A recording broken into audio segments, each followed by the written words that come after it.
16 कन्याओं में 13 बेटियां तो धर्म की पत्नियां बनी। 13 बेटियों का विवाह धर्म के साथ हुआ, बची 3। उन 3 में एक बेटी का नाम था स्वाहा, जो दक्ष की बेटी थी। एक बेटी का नाम था स्वाहा। स्वाहा नाम की बेटी अग्निदेव को ब्याही गई। बची 2 में एक बेटी का नाम था सुधा। सुधा नाम की बेटी का विवाह पितरों के साथ हुआ। बची 1, उनका नाम था सती, और सती का विवाह भोले बाबा के साथ में हुआ। ब्रह्मा जी के कहने पर हुआ, लेकिन इनके कोई संतान नहीं हुई। तो परीक्षित जी बोले, महाराज जरा हमें बताओ इनके संतान क्यों नहीं भई? बोले, बीच में ही सती ने प्राण त्याग दिए। महाराज जरा बताओ हमें विस्तार से। तो सुनो, क्या हुआ कि एक बार ब्रह्मा जी ने राजा दक्ष को प्रजापति बना दिया। प्रजापति घोषित किया तो सम्मान समारोह रखा। तो सम्मान समारोह में सब देवता आए, तो शंकर जी भी आए, विष्णु जी भी आए। तो जैसे ही, अच्छा नेताओं की आदत होती है, नेता हमेशा लेट आते, तो थोड़ा राजा दक्ष लेट आए। सब देवता बैठे थे, तो सबने खड़े होके स्वागत किया। पर 3 लोग खड़े नहीं भय, ब्रह्मा जी, विष्णु भगवान और शंकर जी। ब्रह्मा जी तो पिताजी हैं, विष्णु भगवान परदादा हैं, और शंकर जी ने सोचा, वाह, हम भी ब्रह्मा जी और हम में और भगवान विष्णु में अंतर ही क्या है? तो वो भी बैठे रहे। पर आदमी की नजर होती है, 100 लोग प्रणाम कर लें, एक ना करें, उसी पे नजर जाती है। 10 लोग राम राम कर लें, एक ना करें, उसी पे नजर जाती है। ये कौन है भैया? जरा इसका पता करो कौन है। सब लोग खड़े, 3 लोग नहीं खड़े। राजा दक्ष की खड़े लोगों पे नजर नहीं गई, जो बैठे हैं उन पे गई। अब पिताजी को क्या कहें, परदादा जी को क्या कहें, पर शंकर जी को देख करके दिमाग खराब हो गया। तो सबसे बाद में इनके प्रवचन होने थे दक्ष के। जो मुख्य अतिथि होता है सबसे लास्ट में उद्बोधन देता है, लेकिन सबसे पहले ही ठोक दिया।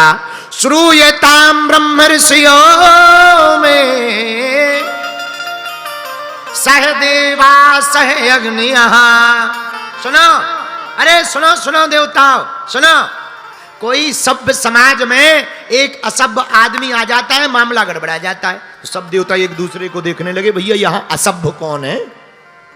अरे राजा दक्ष बोले, इधर उधर क्या देख रहे, ये दिखाई नहीं पड़ रहा? नंगा शिव, न बैठने का ज्ञान है न उठने का ज्ञान है, भूतों के साथ रहता है, ये भी आधा भूत ही है। अब देवता लगे एक दूसरे को देखने, हे भगवान। राजा दक्ष इतनी बक बक बक बक करने लगा कि नंदी से नहीं रहा गया। तो नंदी थोड़ा तमतमाए, महाराज आपकी आज्ञा हो तो इन्हें ठिकाने लगा दे। शंकर जी बोले, चुप हो जा, शांत बैठ जा, ससुराल की गालियां हैं, किसी को शादी के टाइम पे मिलती, हमें तो बाद में भी मिल रही हैं, ये हमारे ससुर जी हैं, चुप बैठ। अरे महाराज, पर बहुत हो गई। और इतनी बकबक राजा दक्ष ने करी महाराज कि अंत तो गत्वा उसने श्राप दे डाला। सुनो, आज के बाद किसी भी यज्ञ में भगवान शंकर का कोई भाग नहीं होगा, कोई हिस्सा नहीं होगा, कोई अधिकार नहीं होगा। बोलो सीताराम। किसी ने राजा दक्ष से कहा, एक बात बताओ। बोले क्या? बोले तुम्हें शंकर जी में इतने अवगुण ही दिखाई पड़ रहे, तो अपनी बेटी का विवाह क्यों किया?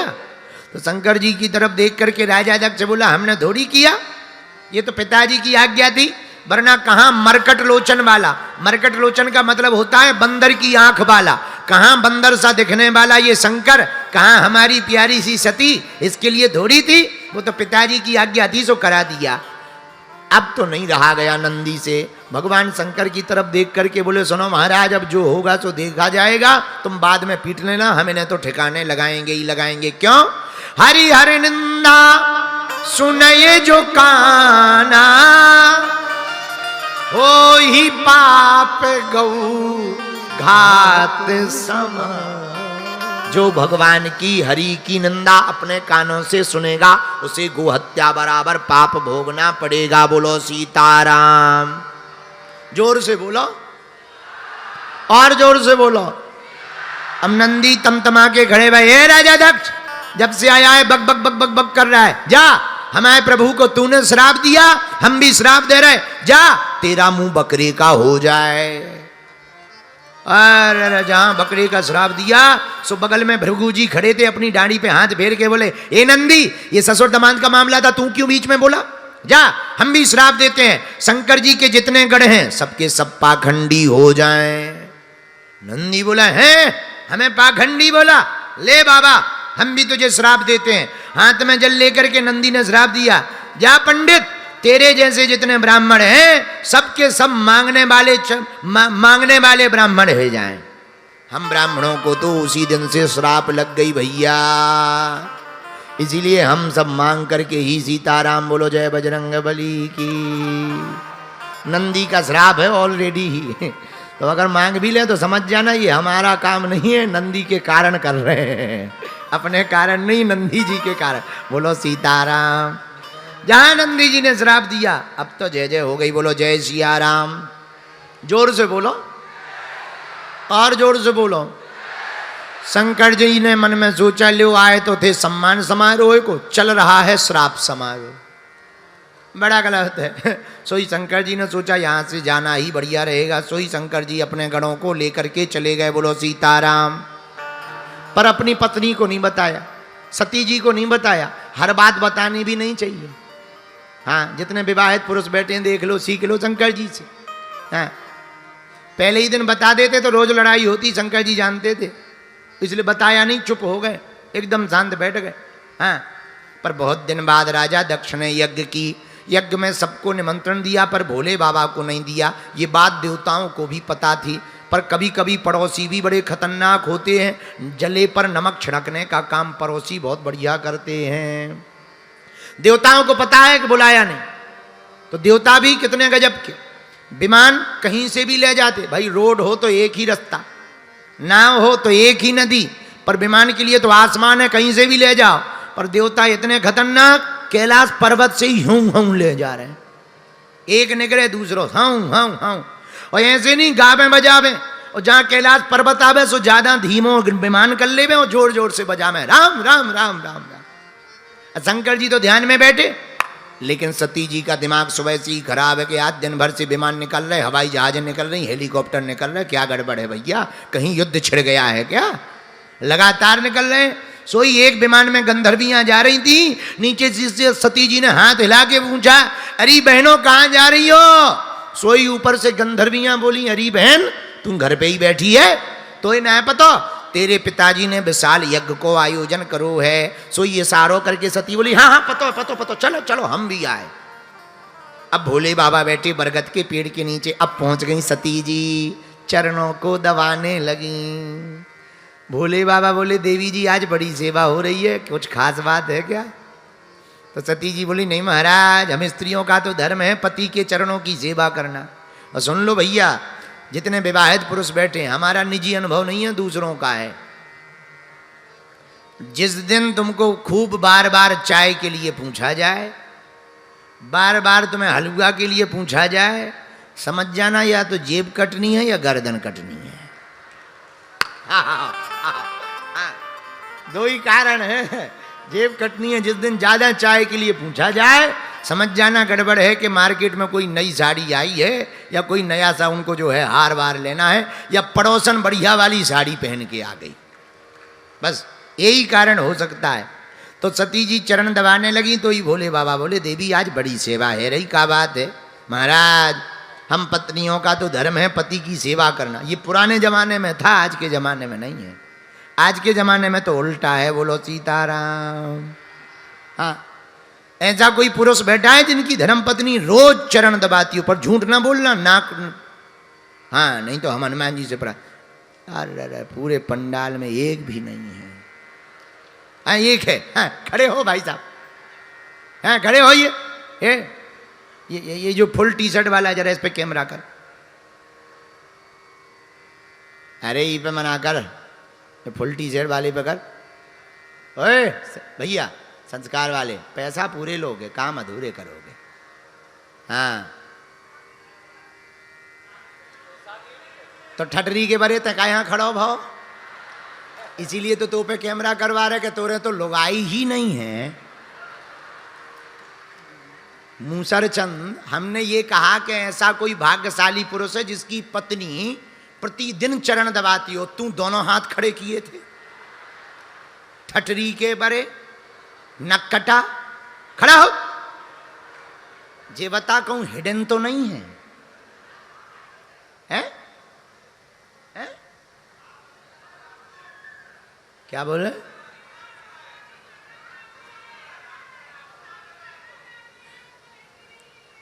शादी करना चाहते हो तो क्या हम मैरिज ब्यूरो खोलें का? ठटरी के बरे हैं? हम मैरिज ब्यूरो खोले बैठे का हैं? तो पर दोनों हाथ क्यों खड़ा किए थे ये बता पहले। जब तेरी शादी नहीं हुई, लुगाई नहीं है, और हम प्रसंग बोल रहे लुगाई लुगवा से संबंधित, तू हाथ क्यों खड़ा किए था ये बता पहले, हैं? हम ऐसे शर्मा रहे जैसे नई दुल्हन ते ही बन रहा हो है। ठटरी के बारे। हाँ, भाग्यशाली पुरुष तुम खड़े हो जरा, हाफ शर्ट वाली तुम आई हो गई। अच्छा, साथ ही में आए, आई हैं, रोज सेवा करती। अच्छा, ऐसा तो नहीं कि वो बगल में बैठी तो उन्होंने धक्का दे दे हो कि हमारी नाक बचा ले, सो तुम खड़े हो गए हो, हैं? सही में बहुत भाग्यशाली हो भाई, ताली बजाओ।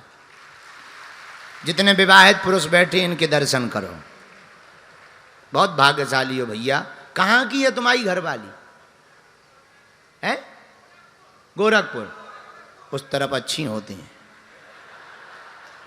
हम भाई लोग हमसे पूछेंगे तो हम बता देंगे भाई, बताओ, बहुत अच्छा, बहुत बढ़िया, बहुत भाग्यशाली हो लोग। हम आशीर्वाद दे रहे तुम्हें, तुम दोनों की जोड़ी जुग जुग जिए। अच्छा, जो बताओ, प्रभाव में सेवा करती है कि स्वभाव में? स्वभाव में तो और ज़्यादा भाग्यशाली है। चलो, भगवान की बड़ी कृपा है, पूरे पंडाल में नाक तो बच गई पुरुषों की। पहले के ज़माने में चरण सेवा करती थी माताएं अपने पतियों की। अब आज के ज़माने में हनुमान जी ही बचावे, पर सती जी चरण सेवा कर रही। सती अपने पति भगवान महादेव के चरण सेवा कर। विवाहित स्त्री का धर्म है पति के चरणों की सेवा करना। जो विवाहित स्त्री श्रद्धापूर्वक पति को परमेश्वर मानकर सेवा करती हैं, निश्चित रूप से भगवान की कृपा से आहा उनके घर घर नहीं मंदिर रहता है। पर पुरुष का भी समर्पण होना चाहिए। अगर पत्नी का समर्पण हो तो पति का भी समर्पण होना चाहिए। भोले बाबा ने कहा, देवी आज बड़ी सेवा हो रही, क्या बात है? महाराज, हम स्त्रियों का धर्म है। हाँ, वो तो हम समझते हैं। महाराज एक निवेदन करें? हाँ करो। आप अब देखो शब्द शैली सुनना सती जी की। महाराज, आपकी ससुराल में आपके ससुर जी ने यज्ञ का आयोजन किया है, तो आप चलोगे? बोले बाबा बोले निमंत्रण आया है। तो सती जी बोली निमंत्रण तो नहीं आया, पर डाक गड़बड़ा गई होगी। हमारे पिताजी हमसे बहुत प्रेम करते हैं। अब देखो भोले बाबा कितने सहनशील हैं। आज तक जो बात को छिपा कर रखा आज बताए, देवी उस दिन ऐसा ऐसा हो गया था, इसलिए तुम्हारे पिताजी हमसे नाराज हैं। अरे महाराज, हमारे पिताजी को हम जानते हैं, हम ठिकाने लगाएंगे, हम समझाएंगे, क्षमा मांगेंगे। देवी अब वो क्षमा नहीं मांगेंगे, बहुत बड़ी बात हो गई है, उन बहुत अभिमान में भरे भए हैं, अब परेशान। अरे महाराज आप हमें आज्ञा दो। देवी सुनो, वहां नहीं जाना चाहिए। कहां? आवत ही हर से नहीं, नैनन नहीं स्नेह, और तुलसी तहां न जाइए, चाहे कंचन बरसे में। जहां जाने से तो दूसरों को प्रसन्नता ना होवे, आंखों में प्रसन्नता ना छावे, चेहरा मुस्कुराए ना, ऐसे घर पर सोना भी बरस रहा हो तब भी नहीं जाना चाहिए। इनके 5 मुख, ब्रह्मा जी के 4 मुख, और भागवत के अनुसार इनसे प्रकट भय। वैसे तो आदि अनादि है, भागवत की चर्चा है, रुद्र रूप की चर्चा आती है, रुद्रावतार की चर्चा आती है। तो सुनो, चतुरानन बाप, पंचानन आप, खड़ानन पूत। एक बेटा है 6 मुख का, खुद के 5 मुख, बेटा के 6 मुख। अच्छा बताओ, चलो खुद के 5, बेटा के 6, कोई बात नहीं, लेकिन इन्होंने एक चेला बनाया, दशानन चेला। चेला भी इन्होंने बनाया तो 1-2 मुंह का नहीं बनाया, 10 मुंह वाला चेला बनाया। 5 मुख के खुद ही है, 6 मुख का बेटा है, और जो चेला बनाया वो 10-10 मुंह का है। तो इनके यहां भैया मुख का बड़ा जलवा। अब जब शंकर जी की शादी हुई तो अभी हम आगे आपको बताएंगे, बड़ी आफत फंसी मुख के ऊपर, बहुत झंझट। इसीलिए बाकी सब देव हैं, शंकर जी महादेव हैं, सब देव हैं शंकर जी। अच्छा एक और है, क्या गजब की सर्जरी की भोले बाबा ने। सर्जरी के प्रथम जनक है शंकर जी। मनुष्य देव तन में गज तन फिक्स कर दिया है। गणेश जी मुख गज का, बाकी देवत्व स्वरूप। बताओ क्या गजब की सर्जरी है। तो सर्जरी के प्रथम जनक भी भोले बाबा ही माने जाएंगे। इसीलिए सब हैं देव, भोले बाबा हैं महादेव। देवताओं ने स्तुति की। भगवान बोले, शंकर जी बोले कैसे आए। देवता बोले हैरान है, काऊ की खपड़िया फूट गई, काऊ की डांडी उखड़ गई, काऊ की आंखें फूट गई। जे खड़े महाराज भूखा देवता, इनकी तो 3200 ही चले गए हैं, भग हैं, इनकी आंखें फूट गई। हम तो महाराज सब लोग हैरान हैं। शंकर जी बोले यज्ञ में गए क्यों थे। बोले निमंत्रण था। तो बोले जब हम 3 लोग नहीं गए तो तुम लोग क्यों गए। महाराज गलती हो गई, आगे से ध्यान रखेंगे। ब्रह्मा जी बोले क्षमा कर दो। शंकर जी बोले क्षमा ही है, हमें क्या लेना देना, हमने गलती थोड़ी की, इन्होंने गलती की। हमारे कुछ गण गए होंगे, उन्होंने गड़बड़ कर दी होगी, हम कंट्रोल कर देंगे, टेंशन ना लो, सब ठीक हो जाएगा, सब ठीक हो जाएगा, टेंशन ना लो। लेकिन ब्रह्मा जी बोले महाराज चलो यज्ञ पूरी करवा दो, अधूरी डली है। तो शंकर जी बोले हम क्यों जाएं जब हमें कुछ मिलना ही नहीं है। मिले तो जाएं, जब हमारा कहीं हिस्सा ही नहीं यज्ञ में होना है तो हम काहे को जाएं। अरे महाराज ऐसा मत करो, आपको हम सब देवता वचन दे रहे, यज्ञ में जो भी बचेगा सब आपका ही भाग होगा, आपका ही हिस्सा होगा। आप कृपा करके यज्ञ पूरी करो, बोलो सीताराम। अब भोले बाबा आए, यज्ञ फिर से प्रारंभ भई। अब यज्ञ प्रारंभ भई तो यजमान चाहिए, पर कई भैया यजमान तो चलो गो। बोले कहाँ। बोले ऊपर। बोले कहाँ गो। बोले शरीर तो डलो है पर मुख तो हवन कुंड में स्वाहा होगा। अब शंकर जी ने कहा तो फिर हवन कैसे होगा। बोले अब आप ही उपाय बताओ। चलो यजमान को ही खड़ा करो। सोई त्रिशूल को आज्ञा दी कि जा करके काऊ को भी सिर लेकर के आ जा। तो एक बकरा को सिर लेकर के त्रिशूल आ गओ और दक्ष के मुंह पे बढ़िया गजब की फिटिंग कर दी, सर्जरी कर दी। लो भैया चेला फिर से तैयार। और जहां दक्ष का मुंह पे भैया बकरा को सिर लगो, सोई उसे ख्याल आया कि पूरा खेल जो है खपड़िया का ही था। ये खपड़िया ठीक बदल गई। पहली वाली खपड़िया ऐसी थी कि शंकर जी से ही विरोध करवा दिया था। सोई हाथ जोड़ लिए राजा दक्ष ने और स्तुति करने लगा। और स्तुति अपनी ही भाषा में करने लगे, चूंकि मुंह बकरे का है तो करने लगे। तो शंकर जी को बड़ी हंसी आ गई। शंकर जी को हंसी आई तो देवताओं को हंसी आ गई। इसलिए तुम देखना मंदिर में जब भी भोले बाबा के भगत जाते हैं तो पूजा करने के बाद क्या करते हैं, हर हर महादेव। तो शंकर जी को खूब हंसी आती है, ससुर जी की याद आ जाती है भोले बाबा को, तो उन्हें खूब हंसी आई। आहा, यज्ञ संपन्न हुई। कुछ दिन बीतने पर अब भैया एक ऐसा राक्षस दैत्य हुआ जो काऊ से न मरे, क्योंकि उसने वरदान लिया था कि हम तो शंकर जी के तेज से उत्पन्न उनकी संतति से ही हम खत्म होंगे, नहीं तो भैया हमें कोई नहीं मार पाएगा। सब देवता ब्रह्मा जी के पास गए, महाराज हाँ